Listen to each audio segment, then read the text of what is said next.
The Valorian Empire was the most powerful force in the known galaxy. They had conquered over 300 star systems in the last 1,000 years. Their warships were massive, and their weapons could destroy entire cities in seconds. No species had ever defeated them in battle. No planet had ever resisted their rule for long. The Emperor, an ancient being called Althean the Undying, had ruled for 500 years. He believed his empire would last forever.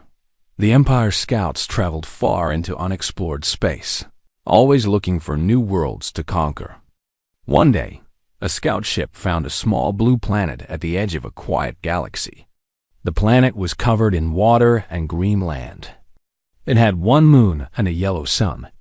The scouts watched from far away and saw something interesting. The planet had life. Not just simple life, but intelligent beings who had built cities and machines. The scouts returned to the Empire with their report.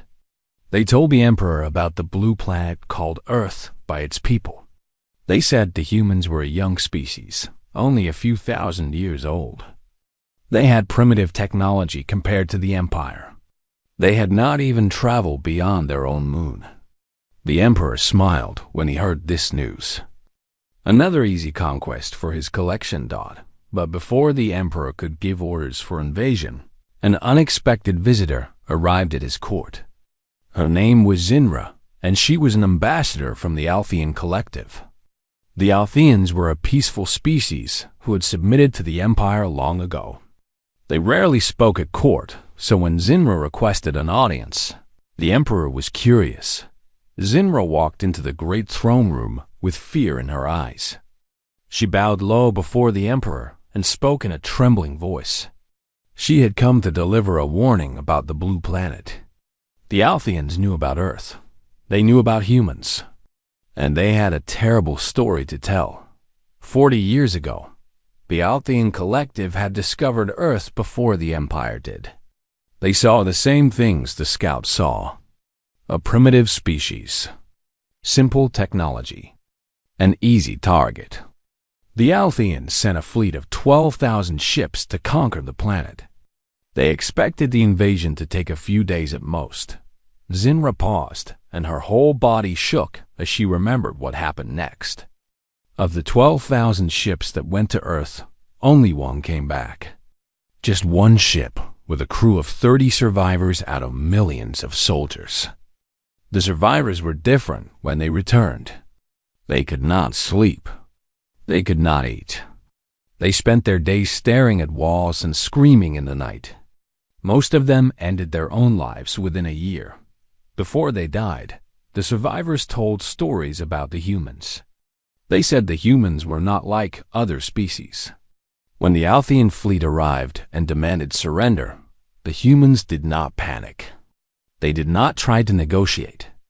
They did not run away. Instead, they attacked. They attacked with everything they had, even though their weapons were weaker, even though they had no chance of winning. The humans used tactics the Altheans had never seen before. They flew their own ships into Althean vessels, killing themselves to destroy the enemy. They hid bombs inside their own bodies and let themselves be captured, only to explode inside Althean ships. They fought in ways that made no sense. They died laughing. They died screaming battle cries. They died holding pictures of their families. But they never, ever surrendered. Zinra looked up at the Emperor with tears in her eyes. She told him that the humans were not a species that could be conquered. They were a species that existed for war. They had been fighting each other since the beginning of their history. They had weapons designed to destroy their entire planet many times over. They were insane by any reasonable standard. And they were waiting for someone to give them an excuse to use everything they had built. The Emperor listened to this story with an amused expression. When Zinra finished speaking, he laughed loudly. The whole court laughed with him. The idea that a primitive species on a tiny planet could threaten the mighty Valorian Empire was ridiculous. The Altheans were weak. They had always been weak. Of course, they had failed. But the Empire was different. The Empire was strong. Zinra fell to her knees and begged the Emperor to listen. She said the humans had a saying on their planet. They said that those who forget history are doomed to repeat it. She begged the Emperor not to repeat the Althean mistake. She begged him not to go to Earth. The Emperor stopped laughing. His face became cold and hard. He told Zinra that he did not take advice from conquered peoples. He told her that the Empire had never lost a war and never would. He ordered her to leave his court and never return. As Zinra walked away, she whispered one final warning. She said that Earth was not a target. It was a trap, and the Empire was about to walk right into it. The Emperor ignored her words. He called for Admiral Vexinar, his greatest military commander. He ordered the Admiral to take the first fleet to Earth and conquer it within 1 month. The first fleet was the pride of the Empire. 2,000 of the most powerful warships ever built. 10 million of the best soldiers in the galaxy. Enough firepower to crack a planet in half. Admiral Vexinar bowed and accepted his mission with pride. He had never failed the Emperor before. He would not fail now. Within a week, the first fleet was ready to depart. The ships moved into formation and jumped into hyperspace, heading toward the small blue planet at the edge of the galaxy. Far away on Earth. A retired Air Force colonel named Jack Morrison sat on the porch of his small house in Montana. He was 62 years old, with gray hair and tired eyes. He had served his country for 30 years and seen things he wished he could forget. Now he just wanted peace. He wanted to watch the sunset and drink his coffee and forget about war. His phone buzzed in his pocket. He pulled it out and saw a message from his daughter Katie. She was 30 years old and worked at a place called NORAD, a military base hidden inside a mountain. She tracked objects in space and watched for threats to Earth. Her message was short and urgent. Jack read the words on his screen and felt his heart stop for a moment. The message said that something was coming. Something big. The satellites had picked up a massive fleet entering the solar system. Thousands of ships, bigger than anything humans had ever built. They would arrive at Earth in less than 48 hours. Jack looked up at the sky. The sun was setting, painting the clouds in orange and red. Somewhere out there, an alien empire was coming to conquer his world. They thought it would be easy. They thought humans were weak. Jack finished his coffee and walked inside to get his uniform. They had no idea what was waiting for them. The Valorian First Fleet emerged from hyperspace, just beyond Earth's moon. 2,000 warships spread across the darkness of space like a wall of steel and fire. Each ship was massive, some of them larger than entire human cities. Their weapons hummed with power, ready to unleash destruction at a moment's notice. Admiral Vexinar stood on the bridge of his flagship, the Eternal Conquest, and looked at the small blue planet in the distance. He felt nothing but confidence. This mission would be simple. The humans were primitive. They had no ships capable of leaving their own solar system. They had no weapons that could scratch his armor. They had no hope of survival. The Admiral gave the order to broadcast the standard conquest message to the planet below. The message was simple and direct. It said that the Valorian Empire claimed this world as its property. All humans were ordered to surrender immediately and unconditionally. Any resistance would result in the complete destruction of their civilization. They had 1 hour to respond. The message was broadcast on every frequency, in every human language. It appeared on every screen on Earth. Television programs stopped. Radio stations went silent. The entire planet watched and listened as an alien voice told them their world now belonged to someone else. Admiral Vexinar expected chaos. He expected panic in the streets. He expected human leaders begging for mercy.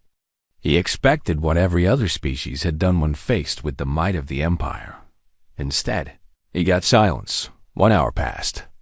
Then 2. then 3. No response came from Earth. The communication channels remained empty. The Admiral grew confused and then angry. Were the humans so primitive that they could not even reply to a simple message? Were they so foolish that they did not understand what was coming? After 4 hours of silence, every screen on every Valorian ship suddenly flickered. The crew looked at each other in confusion. This should not be possible. Their systems were protected by the most advanced security in the galaxy. No one could hack into Valorian communications, but someone just did. A human face appeared on the screens. It was a woman in her 50s, with short gray hair and calm eyes. She wore a military uniform covered in medals. She smiled at the camera like she was greeting an old friend. Her name was General Laura Bennett, and she was the commander of Earth's Unified Defense Force. She spoke in a steady voice. She said that the people of Earth had received a Valorian message. They had discussed it carefully and reached a decision. They chose to decline the generous offer of surrender. She paused for a moment to let her words sink in. Then she continued. She said the Valorian fleet had 12 hours to leave the solar system. After that time, humanity would respond to the invasion in its own way. Admiral Vexnar stared at the screen in disbelief. Then he started laughing. The humans were threatening him? The humans, with their primitive rockets and simple weapons, were telling the mightiest fleet in the galaxy to leave. It was the most ridiculous thing he had ever heard. He gave the order to advance. The fleet moved toward Earth in perfect formation. They passed the moon and entered the space between Earth and its satellite. Victory was close. The Admiral could almost taste it. Then the first explosion happened. A Valorian cruiser on the left side of the formation suddenly burst into flames. Then another. Then 3 more. The Admiral watched in shock as ship after ship exploded without warning. There were no enemy vessels in sight. There were no missiles on the sensors.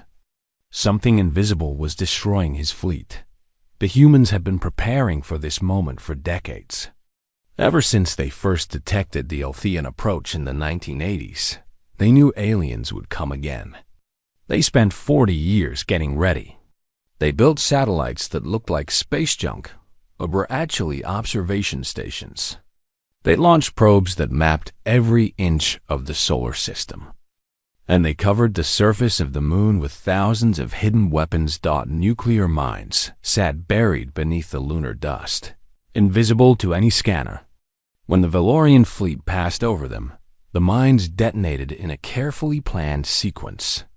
47 ships were destroyed in the first minute of the attack. The rest scattered in confusion, their perfect formation broken. On Earth, people watched the explosions light up the night sky. They had waited so long for this moment.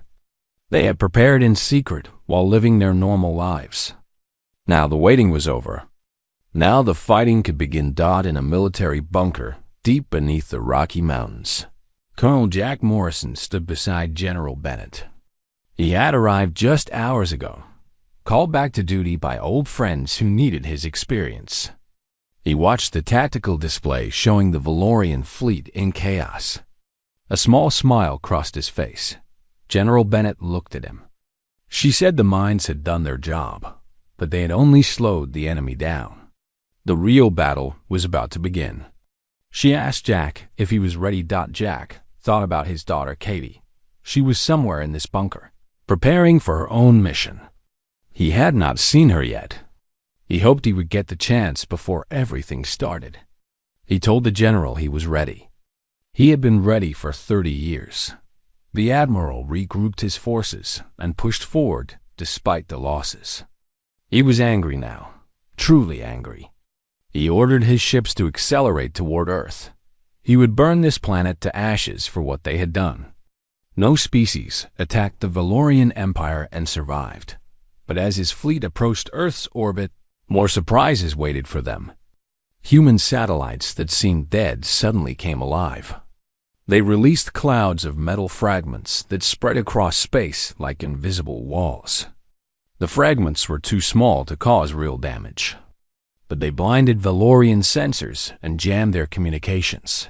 The mighty fleet was flying blind. General Bennett watched the chaos unfold on her screens. She picked up a radio and spoke to someone far away. She said it was time. She said to launch the Valkyries. Across the planet, hidden bases opened their doors.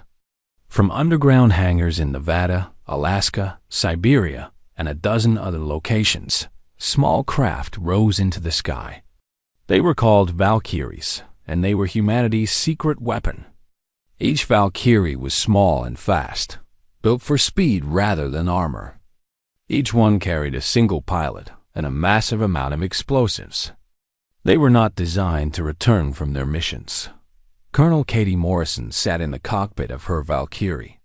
She was scared, but she did not let it show. She thought about her father somewhere below, watching and waiting. She thought about her mother, who had died when Katie was young. She thought about everyone she was fighting to protect. She pushed the throttle forward and shot toward the stars. Behind her, hundreds of other Valkyries followed. They were humanity's answer to an impossible enemy. They were the trap that the Altheans had warned about, and the trap was about to close. The Valkyries rose from Earth like a swarm of angry bees. There were over 500 of them, each one piloted by a volunteer who knew they would not come back. They were too small to appear on Valorian sensors. They were too fast to be tracked by Valorian weapons. And they were carrying enough explosives to cripple even the largest warship. Katie Morrison led the first squadron. Her Valkyrie shot through the atmosphere and into the cold darkness of space. The stars surrounded her, beautiful and silent. Far ahead, she could see the Valorian fleet, their ships glowing like evil red stars. They looked so powerful from down on Earth. Up here, they looked like targets. She opened her radio channel and spoke to her squadron. She told them to remember their training. Hit fast, hit hard, and make the enemy remember them forever. Her voice was calm even though her heart was racing. She had trained for this moment for 5 years. She had said goodbye to her father that morning, knowing it might be the last time. She was ready. The first wave of Valkyries reached the Valorian fleet and chaos erupted. The small craft were almost impossible to hit. They darted between the massive warships like flies around elephants. The Valorians fired their weapons wildly, often hitting their own ships in the confusion. The debris clouds released by the satellites made everything worse. The Valorians could not see clearly, could not communicate properly, could not coordinate their defense. Katie picked her target, a cruiser on the outer edge of the formation. She pushed her Valkyrie to maximum speed and headed straight for it. The ship grew larger and larger in her view. She could see its weapons trying to track her, but she was too fast. She was a ghost in the darkness. At the last moment, she aimed for a weak point in the cruiser's armor, a spot where the engine connected to the main body. She whispered a prayer to anyone who might be listening. Then she pressed the button that armed her explosives and pulled back on the controls. Her Valkyrie slammed into the cruiser at incredible speed. The explosion tore through the ship's engine and spread to its fuel systems. Within seconds, the entire cruiser was a ball of fire. Katie did not feel any pain. It happened too fast for that. She was simply there one moment and gone the next. Across the battlefield, the same scene repeated itself hundreds of times. Valkyries crashed into Valorian ships, sacrificing themselves to take their enemies with them. Each explosion was a human life given freely for the protection of Earth. Each death was a message to the Empire that humanity would not surrender. Admiral Vexinar watched in horror from his flagship. He had never seen anything like this. No species in the history of the galaxy had ever fought like this. His soldiers were trained to fear death. These humans seemed to welcome it. They flew their own ships into his fleet with smiles on their faces. They died for their planet without hesitation. In the command center beneath the mountains, Jack Morrison stood frozen in front of the tactical display. He watched the dot that represented his daughter's Valkyrie disappear from the screen. For a long moment, he could not move. He could not breathe. His little girl, the baby he had held in his arms 30 years ago, was gone. General Bennett put a hand on his shoulder. She said nothing. There were no words for a moment like this. She gave him a minute to collect himself, to push the grief down deep where it could wait until later. Then she asked if he could continue. Jack closed his eyes. He saw Katie's face as a child, laughing as he pushed her on a swing. He saw her as a teenager, arguing about curfews. He saw her as a woman, proud in her uniform on graduation day. He would carry these memories forever. But right now, he had a job to do. He had to make sure her sacrifice meant something. He opened his eyes and turned back to the tactical display. He told the general he was ready. He ordered the launch of Phase 2. From hidden bases around the world, a new wave of weapons rose into the sky. These were not suicide craft like the Valkyries. These were long-range missiles, thousands of them, each one carrying a nuclear warhead. They had been built in secret over decades, hidden from the world's governments, known only to a small group of people who understood what was coming. The missiles spread out as they left the atmosphere, each one targeting a different Valorian ship. The Valorians saw them coming this time, but their defenses were already damaged from the debris clouds and Valkyrie attacks. Many missiles were shot down, but many more got through. Nuclear explosions lit up the space around Earth like a second sun. Valorian ships that had survived the Valkyries now fell to the missiles. The Admiral's fleet, once 2,000 strong, was shrinking by the minute. 800 ships were gone. Then 1,000. Then 1,200. Admiral Vexenar finally gave an order he had never given before in his entire career. He told his fleet to retreat. They would fall back to the dark side of Mars and regroup. They would repair their ships and plan a new strategy. They would return stronger and destroy this planet once and for all. The surviving Valorian ships turned and fled, leaving behind the wreckage of their fallen comrades. The humans watched them go from Earth's surface. Some people cheered. Others cried. Many did both. In the command center, there was no celebration. General Bennett looked at the casualty reports with tired eyes. Over 300 Valkyrie pilots were dead. Thousands of missiles had been used. The enemy had retreated, but they had not been destroyed. They would come back, and next time, the humans would have fewer surprises. Jack Morrison walked away from the tactical display and found a quiet corner. He sat down on the cold floor and finally let himself cry. His daughter was a hero. His daughter had saved millions of lives. But his daughter was dead, and nothing would ever fill that hole in his heart. After a few minutes, General Bennett found him. She sat down beside him and handed him a cup of coffee. She said they could not rest yet. The Valorians would regroup and return. The humans needed to hit them again before they recovered. She had a mission in mind, a dangerous one. She needed someone to lead it. Jack wiped his eyes and took the coffee. He asked what she needed him to do. She told him about a plan to infiltrate the Valorian flagship. A small team would sneak aboard using a captured scout ship. They would find the Admiral and kill him. They would send a message to the entire enemy fleet that would break their spirit forever. Jack nodded slowly. It was a suicide mission. He knew that, but he did not care anymore. He had nothing left to lose. He told the general to count him in. The war for Earth was far from over. The next phase was about to begin. The remnants of the Valorian First Fleet hid behind Mars, licking their wounds like injured animals. Of the 2,000 ships that had arrived at Earth, fewer than 800 remained. Many of those were damaged. The soldiers on board were terrified. whispering to each other about the humans and their impossible tactics. Admiral Vexenar stood alone on the bridge of his flagship, staring at nothing. He could not understand what had happened. He had fought 100 battles against dozens of species. He had never lost. He had never even come close to losing.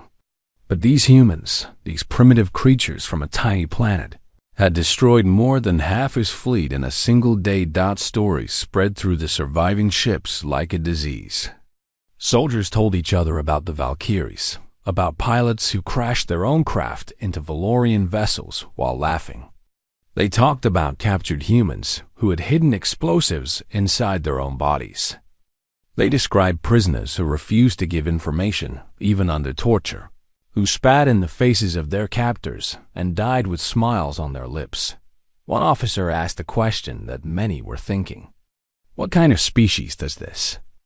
What kind of creature values victory more than its own life? No one had an answer.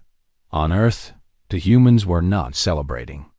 They knew the enemy would return. They had won the first battle, but the war was just beginning. General Bennett worked without sleep, planning the next move. She knew they could not wait for the Valorians to recover. They had to strike now, while the enemy was weak and confused. A small team was assembled for a special mission. They would take a captured Valorian scout ship and fly to Mars. They would sneak aboard the enemy flagship and kill Admiral Vexenar. Most importantly, they would broadcast a message to the entire Valorian fleet, a message that would break their will to fight. Colonel Jack Morrison volunteered to lead the team. He had nothing left to live for after losing his daughter, but he had plenty to die for. He picked 4 other soldiers to join him, all of them volunteers, all of them willing to give their lives. The team included Commander Ryan Cole, a quiet man who had served in the Navy for 20 years. Ryan had lost his wife and son when the Valorians bombed Chicago in their first attack. He had watched the city burn from a helicopter, helpless to save anyone. He carried that memory with him every moment.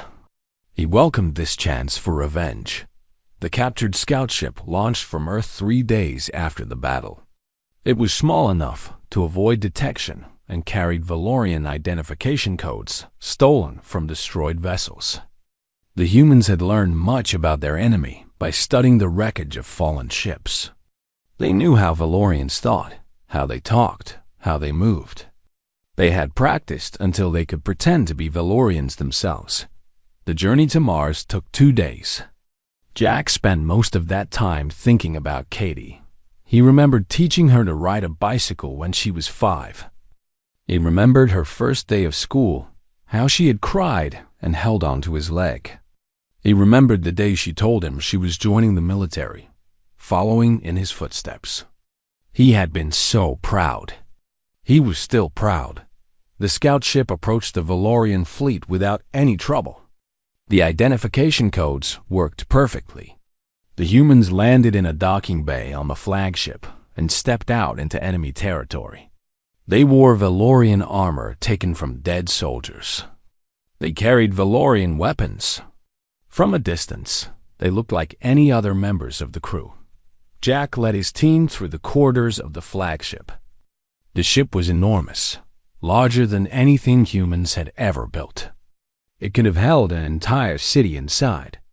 But the humans had studied the layout carefully. They knew exactly where they needed to go. They encountered guards along the way. Ryan was the best at close combat. He moved like a shadow, silent and deadly. He killed guards before they could make a sound, dragging their bodies into dark corners where they would not be found. The team left a trail of dead Valorians behind them as they moved deeper into the ship. After 2 hours of careful movement, they reached the bridge. The doors were heavily guarded. There was no way to sneak past this time. Jack looked at his team and nodded. They had known this moment would come. They raised their weapons and attacked. The battle was brutal and short. The Valorian guards were surprised by the attack, and even more surprised when they realized the attackers were human. They had heard the stories about humans, but seeing them in person was different. These creatures fought with a fury that seemed impossible. They did not retreat when they were wounded. They did not slow down when their friends fell. They just kept coming. 3 members of Jack's team died in the fight. Only Jack and Ryan made it through the doors and onto the bridge. Admiral Vexenar was waiting for them, surrounded by his officers. He had heard the fighting and knew what was happening. He stood tall and proud, refusing to show fear. Jack was bleeding from a wound in his side. Ryan had taken a shot to the shoulder. They were both exhausted, barely able to stand. But they had made it this far. They would finish what they started. The Admiral spoke first. He said the humans had proven themselves brave, but bravery was not enough. Even if they killed him, the Empire would send more fleets.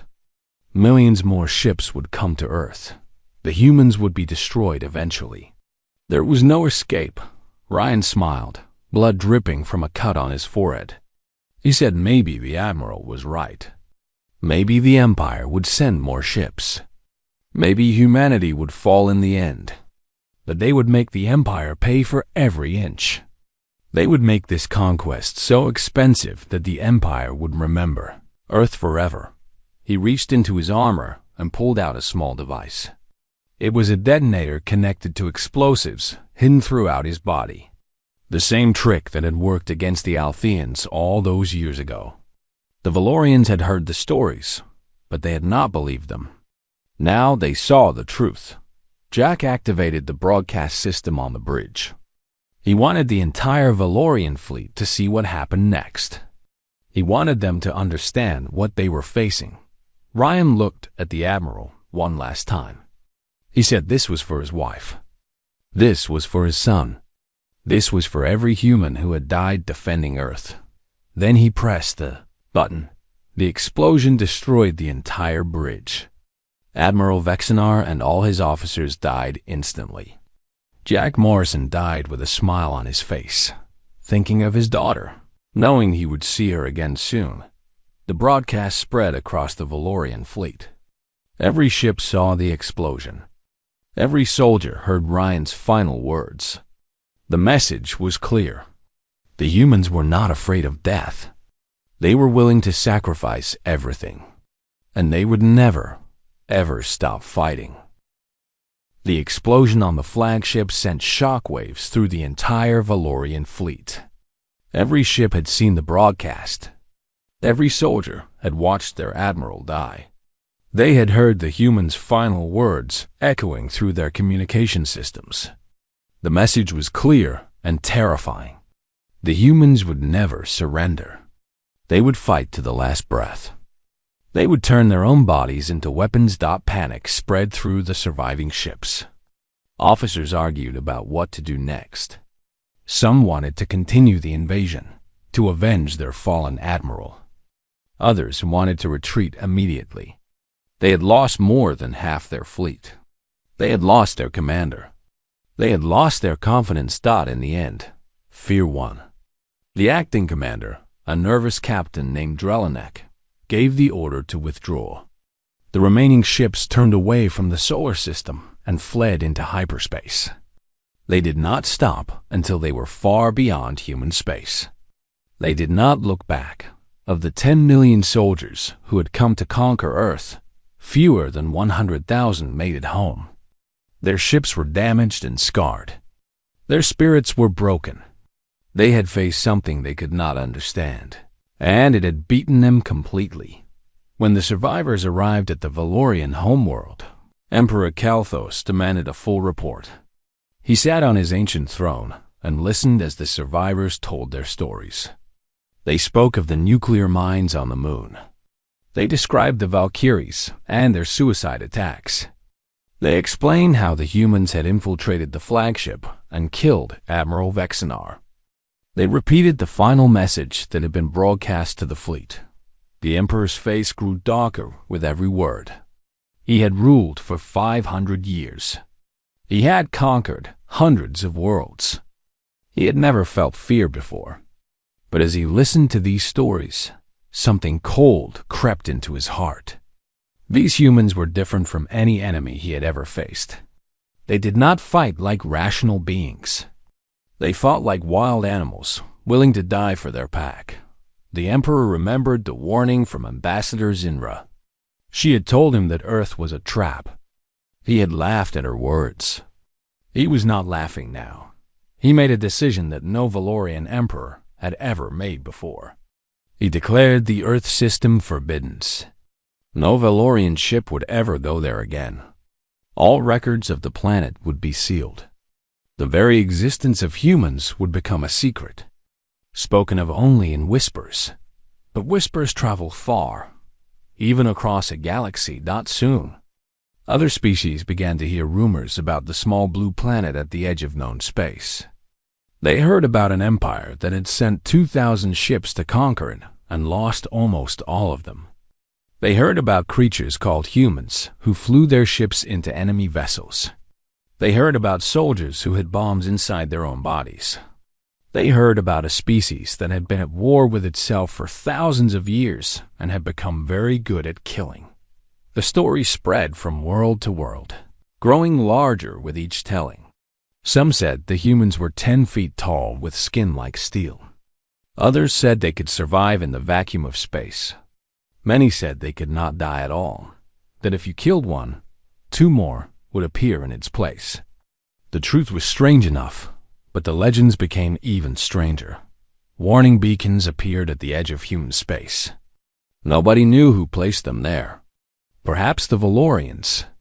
Perhaps some other species that had learned to fear Earth. The beacons broadcast a simple message in every known language. Do not approach. Do not engage. Do not provoke the humans. They are not to be disturbed. On Earth, life slowly returned to normal. The war had lasted only a few days, but it had changed everything. The people of Earth now knew they were not alone in the universe. They knew that dangers lurked among the stars. And they knew they could face those dangers and win. General Laura Bennett retired a year after the invasion. She had given everything to the war effort and had nothing left to give. She spent her remaining years in a small house by the ocean, watching the waves and remembering the friends she had lost. She wrote a book about the invasion that became required reading in schools around the world. She died peacefully in her sleep at the age of 72. A memorial was built in Montana, near the place where Jack Morrison had lived. It was a simple stone wall with names carved into it. Katie Morrison, Ryan Cole, Jack Morrison, and hundreds of others who had given their lives to protect Earth. People came from all over the world to visit the memorial. They brought flowers and photographs and letters to loved ones they would never see again. On the anniversary of the invasion, a ceremony was held at the memorial. Speakers talked about courage and sacrifice. Children who had not been born during the war listened to stories from those who had survived it. The names on the wall were read aloud, one by one, so that they would never be forgotten. 10 years after the invasion, human ships began venturing beyond the solar system. They were small craft at first, just explorers mapping the nearby stars. But soon, larger ships followed. Humans had learned much from studying the wreckage of Valorian vessels. They had built their own hyperspace drives. They were no longer trapped on their tiny blue planet. The first human explorer to leave the solar system found one of the warning beacons. She stopped her ship and listened to the message. Do not approach. Do not engage. The humans are not to be disturbed. She laughed and continued on her journey. More humans followed. They explored dozens of star systems and made contact with other species. Some of those species were friendly. Others were not. It did not matter. The humans were no longer afraid of what waited among the stars. The legend of Earth continued to grow. Species across the galaxy told stories about the planet where warriors were born. They warned their children about the humans who could not be conquered. They pointed to the warning beacons and reminded each other what had happened to the Valorian Empire. Some species thought the stories were exaggerated. They looked at humans and saw creatures of flesh and blood. no different from themselves. But those who knew the truth understood. Humans were not special because of their bodies. They were special because of their spirits. They were special because they would never give up. No matter how bad things seemed thought in the darkest corners of the galaxy, the warning continued to echo. Do not go to Earth. It is a trap. But somewhere along the way, the wording changed. Species stopped calling it a trap. They started calling it something else. They called it a promise. And deep in their hearts, they knew that if they ever threatened Earth again, the humans would keep that promise. No matter the cost. No matter the sacrifice. Until the very end. The end.